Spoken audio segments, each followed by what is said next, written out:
বাংলাদেশ ক্রিকেটে আবারও ৩ সংস্করণে ৩ অধিনায়ক। নাজমুল হোসেন শান্ত ওয়ানডে নেতৃত্ব হারালেন, পেলেন শুধু টেস্টের দায়িত্ব। এলেন নতুন নেতা মেহেদী হাসান মিরাজ। কিন্তু কিভাবে হলো এই পরিবর্তন, আর কেন চারপাশে জমছে চাপা অসন্তোষের কুয়াশা? নিঃশ্বাস নিতে নিতে অধিনায়কদের নাম মনে রাখার জন্য এখন বাংলাদেশ ক্রিকেটে একটা তালিকা রাখাই ভালো। আজ একজন, কাল আরেকজন।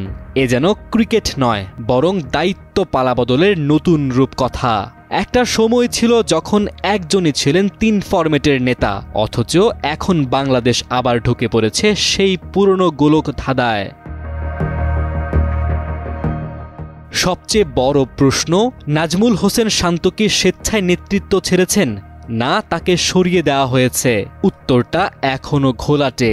ক্রিকেট পাড়ায় গুঞ্জন ওঠে, শান্ত নাকি শুরুতেই নিজেই সব ফরম্যাটের নেতৃত্ব ছাড়তে চেয়েছিলেন, কিন্তু বিসিবি বোঝাতে থাকে না, টেস্ট আর ওয়ানডেতে তাকেই দরকার।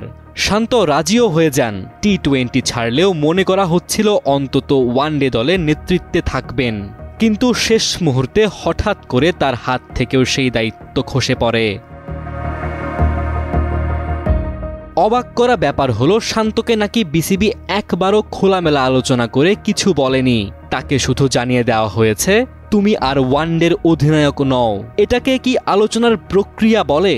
বরং এখানেই বারবার ধাক্কা খায় দেশের ক্রিকেট। থেকে যায় এক রাশ অপেশাদারিত্বের ছাপ, যে ছাপ থেকে দলের শৃঙ্খলা তাস ঘরের মতো ভেঙে পড়ে।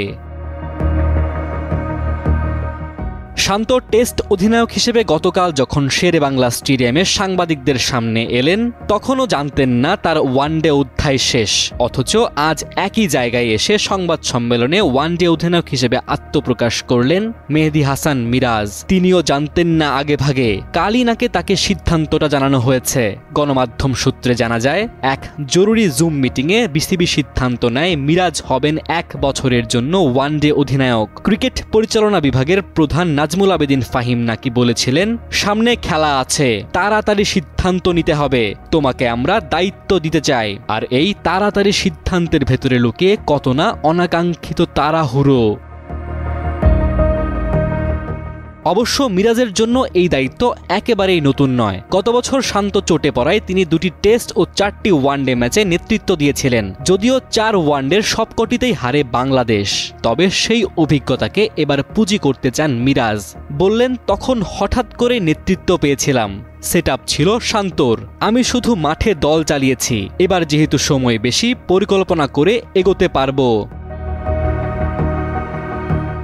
কিন্তু প্রশ্ন থেকেই যায়, এই হঠাৎ পরিবর্তনের ছায়া কি ড্রেসিং রুমে পড়বে না? সম্পর্ক, আস্থা, নেতৃত্ব সবই কি একই থাকবে আগের মতো? মিরাজ যদিও বলছেন, শান্তর সঙ্গে তার কোনো দূরত্ব তৈরি হয়নি। সাকিব তামিম দ্বন্দ্বের পর ক্রিকেট যে শুধু কথায় চলে না, সেটা সবারই জানা।